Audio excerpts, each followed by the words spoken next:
Welcome to Launchpad, the unique radio show and podcast that celebrates new book releases and the authors that created them. Now, let's take off with your host, Grace Sammon. Welcome to episode 5 of Launchpad. On behalf of Mary Helen Sheriff, the author, coach, marketer, and the Bookish Road Trip, I'm so happy you're here. We are recording live, so if you are joining us live, please feel free to leave comments, leave your name in the comments, ask questions, and join in this amazing conversation.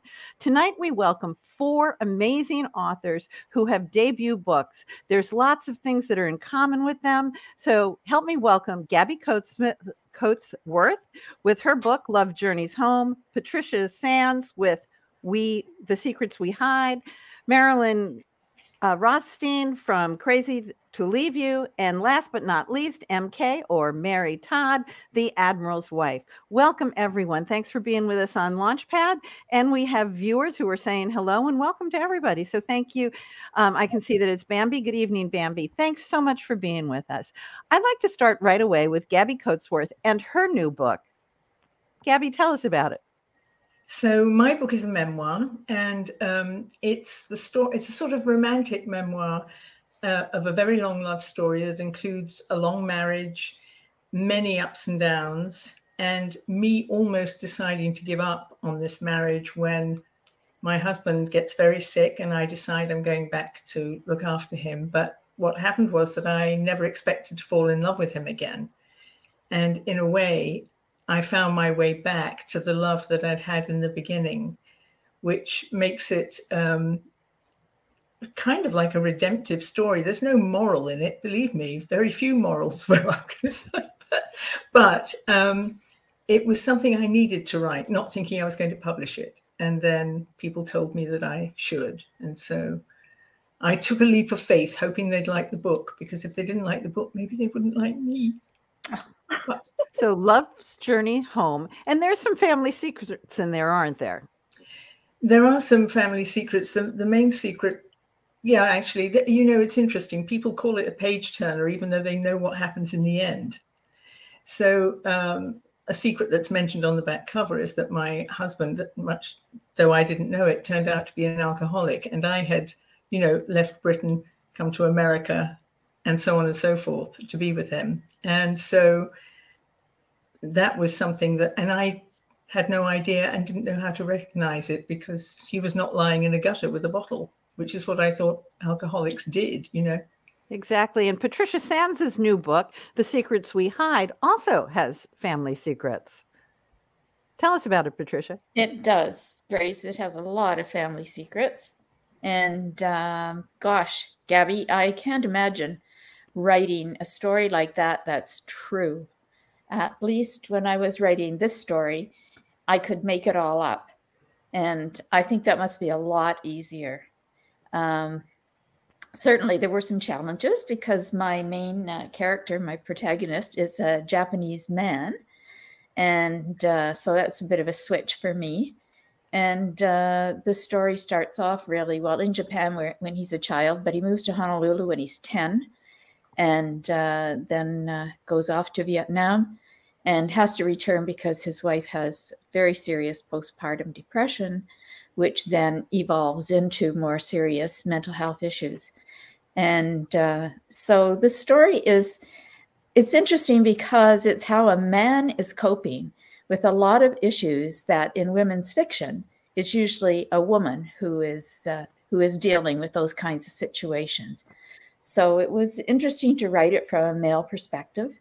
And I had a lot of research to do, and I had a lot of tremendously fine resources to help me, including a Japanese friend in Rochester, who was just an amazing supplier of information about the culture and the behavior of Japanese men. And I couldn't have written it without her help.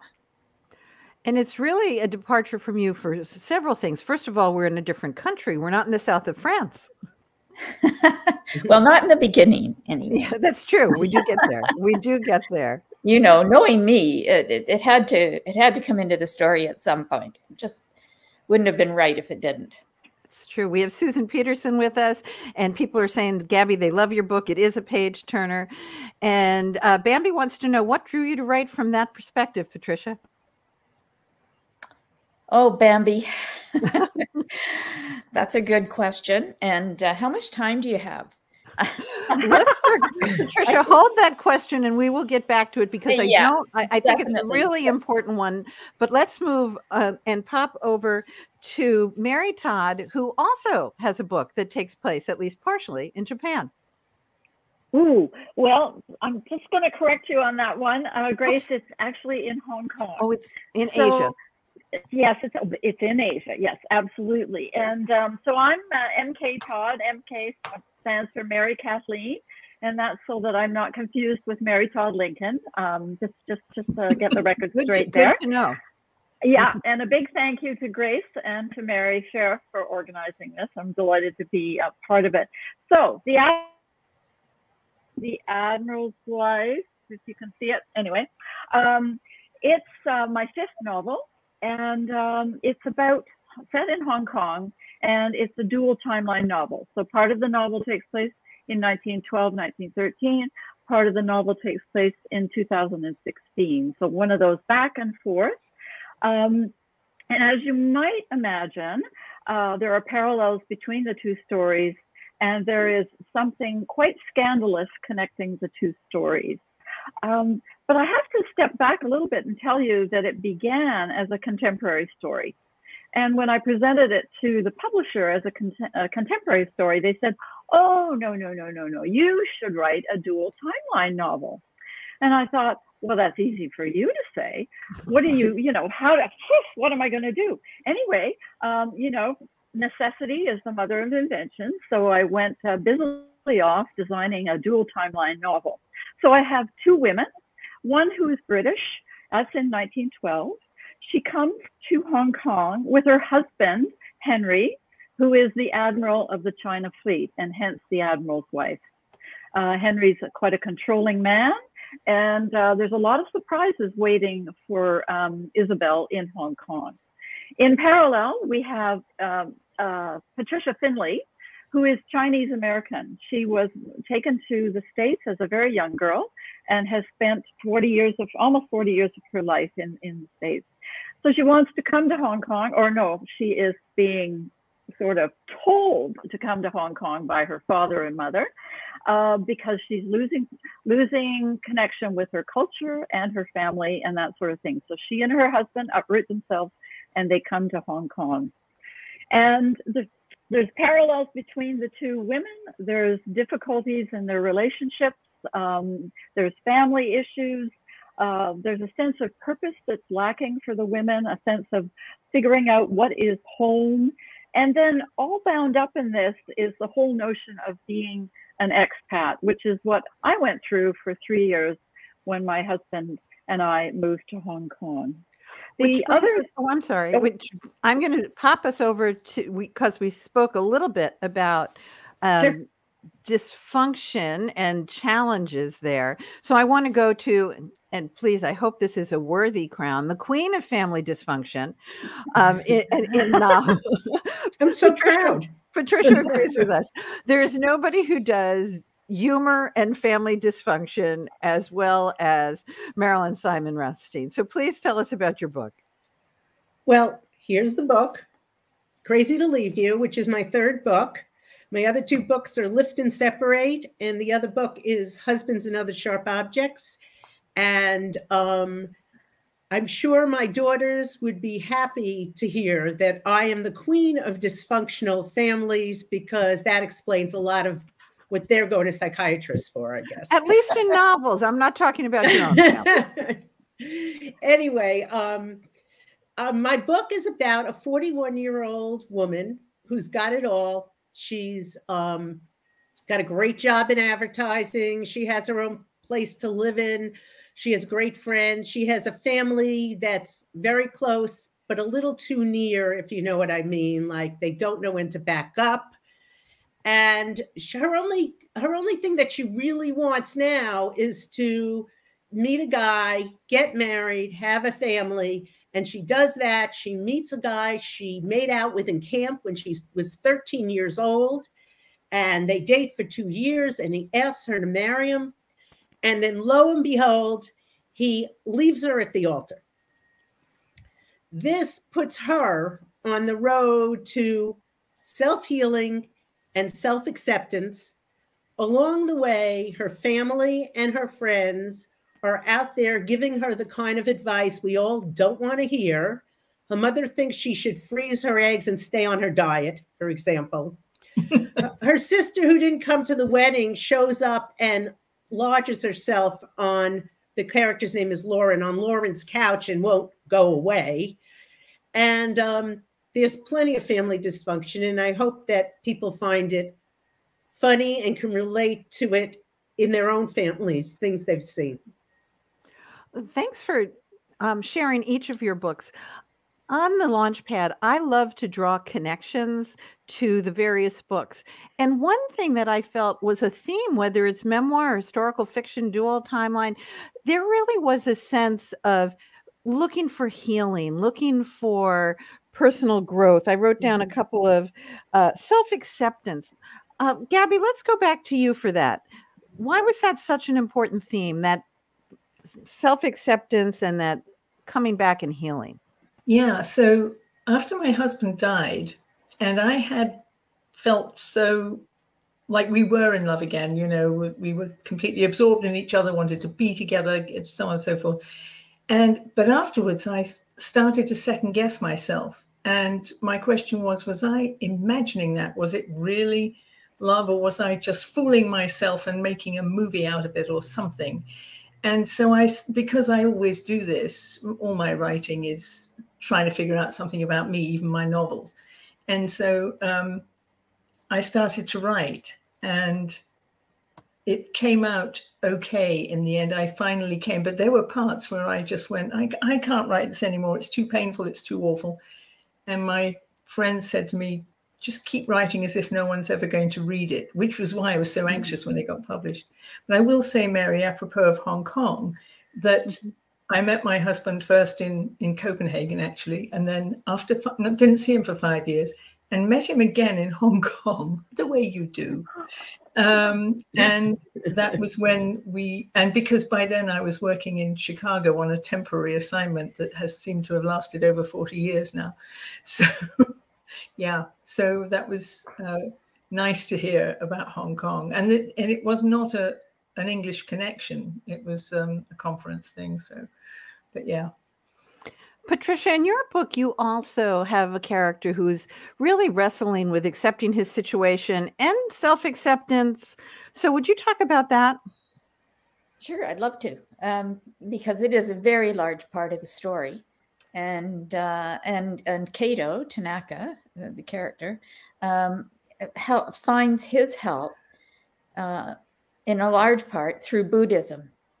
And he eventually starts going away on a Buddhist retreat once a year for a month. And this is something that allows him to kind of, reflect and regenerate and come back to his home situation, which is fraught with many challenges, and deal with them in a very calm manner. I really admire the way he was able to think his way through different situations. And now he also, he was an engineer and, worked for an engineering company, but he also owned a martial arts studio. So he had a lot of different outlets that enabled him to find a balance in his life, to deal with the issues that faced him with his wife's health and with his daughter's rebelliousness and everything that life sort of threw at him. He was able to find his peaceful place through Buddhism. You do such a nice job. I haven't read everybody's books, but I've read parts of everybody's book. But when you talk about him, I know him. I've read your full book, and of course, that's exactly what he's like. And he's very real to me. So thank you for highlighting him that way tonight. Mary, I cut you off a little bit earlier. So talk about those themes and how they run through your book, and anything else you'd like to tell us about that. Are you talking about acceptance in particular, Grace, or just Well, the I think general that idea of the self-acceptance and feeling worthy. worthy? Yeah, that's a very interesting one because, you know, Isabel, who's the 1912 character, she goes as the wife of, you know, wives in 1912 in British Hong Kong, they had a certain spot that they were supposed to stay in. And that was a difficult task for her, both to understand what that meant and how might she actually break out of that role a little bit without, you know, it's always important in historical fiction not to make them sound too modern. So, you know, I was trying to do that with her. And then my present day character is trying to accept herself in terms of who is she? Is she Chinese? Is she American? Where does she belong? And it's a very interesting challenge. And I mean, you know, as authors, we make this stuff up, but it resonates also for ourselves, you know? Absolutely. And Gabi, you mentioned something that I actually want to pop back to Marilyn. Gabi, you mentioned chance encounters. And Marilyn, one of the things I really found wonderful in preparing for tonight was how you met your husband. How I met my real husband? Yes, that was not in the book. That was quite the chance encounter. I met my husband in an elevator. And we've been going down ever since. No, that was way too easy. I take that one back. Too easy. Too easy. Well, in your books, Marilyn, talk about that sense of finding self-acceptance and feeling worthy. Well, the character in my book, Lauren, has a million things going for her, but she's always felt second to her younger sister. And she's always been battered by her mother with comments about her body. Her mother's a size 4, and she shops in a store called 4, just to emphasize the point. And Lauren has dieted down to a size 12, which is the smallest she's ever been for the wedding. And she's so happy about that. She's sort of thinking, maybe instead of wearing the gown, I'll wear the size tag down the aisle. So she, in this thing that happens to her when she gets left at the altar, she has to reassess her life. What does she have? What is good in her life? Where is she going? What does she really want? And that's the whole story of the self-acceptance and healing herself. I could totally identify with, you know, that size 12. You know, I was born at 8 pounds, 6 ounces. So that's always been my weight's always been an issue. So I loved that you took that and wrapped that around your character as something that was important to talk about. There are so many other themes in there where, you know, what will we risk for love? That I think came through. And Patricia, I'm going to start with you there because you have that dynamic at the one point where your main character has to make some decisions about how to love and who to love. What would we risk for love? Well, that's very true. He does face that many years into his marriage and his life. But he chooses not to risk anything. He's totally devoted to his marriage and his wife, even though it's not a conventional marriage, and even though they don't share the type of relationship that he would like to share. So he has an opportunity to become involved with someone else, but chooses only to become involved on a very I don't want to say superficial, but not a serious involvement. They are friends. They're friends. He finds someone that he can talk to. He can, you know, express his frustrations. But as long as his wife is alive, he remains completely committed to his relationship with her. Who else might want to pop in on what we would risk for love and how that taps into your personal books that you've just released? I'll take a stab. Yeah, if that's okay. I'll take a stab at that. I would say in my novel, The Admiral's Wife, that Isabel is the one who risks a lot for love. And without giving the story away too much, she becomes enamored with another man. And of course, that's a pretty taboo situation in that particular period of time. And it's a risky situation because the man she becomes entangled with is Chinese and not British. And so she has to decide what would she risk for love. And she makes a particular decision. I will not give it away. And you know, I think that that's very real and the kind of thing that, you know, we faced in long ago times and the kind of thing that we may face today. And if I may just jump in and say something here, Mary, you wrote that part so beautifully. I mean, I loved your book, but that particular part that you're referring to right now, I was so impressed with the way you wrote it. I can just thank you for that, Patricia, and say that there's a saying in fiction writing: no tears for the author, no tears for the reader. And I find there's certain parts that I cry in every time, even though I've written it. Mm-hmm. That's delightful. Gabi, did you want to say anything on that topic of risking for love? Well, yes, in a way, because I kept falling into things in my life. I would say yes where other people would say no. And I think that's a very American thing. I think every immigrant to America is different from the ones that stayed behind because they weren't quite brave enough to take that leap. And so it was sort of accidental. But my biggest risk was that if this didn't work out, would I have to stay here? Would I lose my British family and, you know, my culture? And in a funny way, I sort of have, because now I'm a dinosaur English woman, meaning my sisters don't speak like me anymore. I speak like old school Brits, you know, and Jeremy Irons or something, but I don't speak modern English. And so my sense of identity is a little bit weird. That's really the thing I risked. But I am an American, actually, but nobody would ever describe me that way.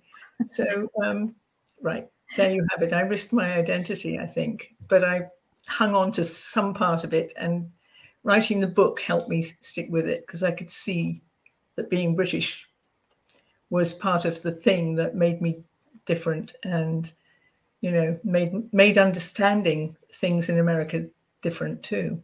Well, thank you. We're joined by Barbara Connery, USA Today bestseller, who just has a book out herself, Julie Valerie.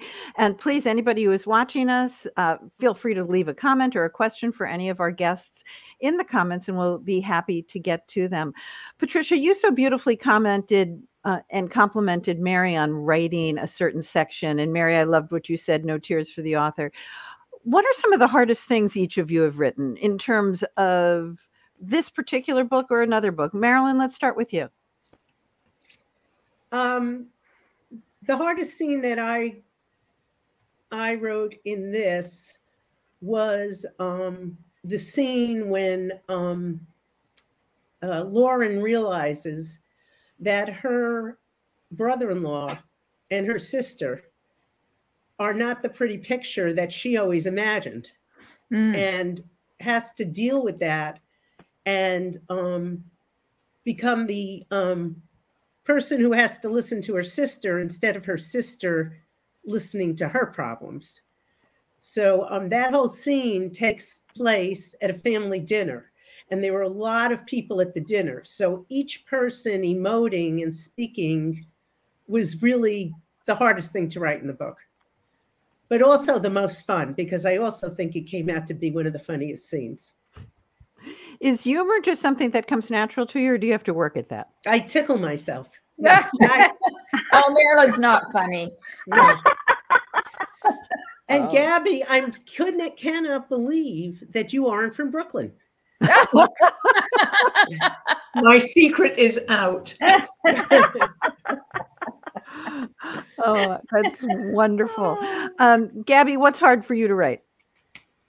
It was the emotions, you know, when I was writing, and somebody said to me, you know, you've got to bleed on the page. And I said, I'm British. This is a stiff upper lip. I do not bleed. And yet the fact that I was resisting it so much was the reason why I had to do it. And that was the right thing to do. And I still find that difficult, even in fiction. Even, you know, because of course, every character in fiction has a little bit of me in there somewhere. So that's something where I need encouragement to do and pretend no one's ever going to read it. So that helped a lot. That's great advice. I'm sorry, Patricia, what about you? What's really hard for you to write? Well, in this particular book, the hardest thing for me was writing the daughter's situation and the emotional hardships that she had to deal with through her mother's illness, and the pain that Cato felt as he watched his daughter and his wife have their disagreements, and then ultimately the decisions that the daughter made as she became a teenager. All of those things, as a parent myself, those were really hard to write. And Mary, as you were saying, you know, there were a lot of tears on the keyboard as I was writing those parts. I felt them so deeply. And Marilyn, I want to say about that scene that you mentioned, that was so shocking. I mean, you know, like I remember there was lots to laugh about, but initially that was such a like, oh, you gotta be kidding. Yeah. Mary, we talked about you crying as you wrote, but are those the hardest scenes for you to write, or what's the hardest for you to write? Yeah, without referring to this particular book, because I think one of the hardest things to write in this particular book would reveal too much about the sort of ending, but I have written 3 books set during World War I, and those scenes are really hard to write. And often it's a male character and they're in the midst of war, and horrible things are happening because it's I've written 3 that have World War I sort of focus to them. Horrible things are happening, and you know, men are coping, and men are horribly vulnerable as well, and sometimes they don't get that recognition. So there are scenes in that if I read them even to myself, I just start crying again, you know. Anyway, it's an emotional business, writing, that's for sure. It is. And we've talked a little bit about memoir. We've also talked about characters. One thing that I'm wondering is, are even our novels part memoir? Marilyn? Oh, yeah. I don't think of novels are part memoir. In terms of my novels, I pick up characteristics of people. Nobody is anybody. And so in that case, no, but I do take things that have happened that seem funny to me and I dress them up. Okay. Yeah. Patricia? Yeah, I would. Oh, sorry. Yep. No. Well, I would say definitely not so much in The Secrets We Hide, but in my other novels that are set in the south of France. Definitely, there's a little bit of me in there. Oh, wait, maybe a lot. Yeah. And Patricia, I was going to say, and Patricia, your novel, The Bridge Club, definitely lots in there. Yeah. But in the case of The Admiral's Wife, what is real for me is that sense of dislocation in finding yourself in a totally different space. And I hope I did justice to that in the story itself, because it's a very, very real feeling when you move to another country that's so different. Mm-hmm. And Gabi, is memoir, but you've also written fiction. So is fiction? Yeah, so my first novel, which is coming out in April, is about a widow whose friends keep asking her when she's going to start dating again. So absolutely nothing to do with real life, just saying. Just saying. Well, I have to tell you, our time goes so quickly here at Launchpad. I want to thank each of you for being with us here on Launchpad. We will go back and answer comments later on. Let's go around the screen here. Marilyn, tell everybody the name of your book one last time. Crazy to Leave You. Patricia Sands. The Secrets We Hide. Mary M.K. Dodd. The Admiral's Wife. I'm not very good at showing this. That's Thank you. Absolutely fine. And last but not least, Gabi. Love's Journey Home. Thanks for being with us here on the Launchpad. Join us for another episode soon. Take care. Thank you, Grace. This episode is copyrighted by Grace Sammon and Authors on the Air Global Radio Network. Thank you for visiting with us on Launchpad.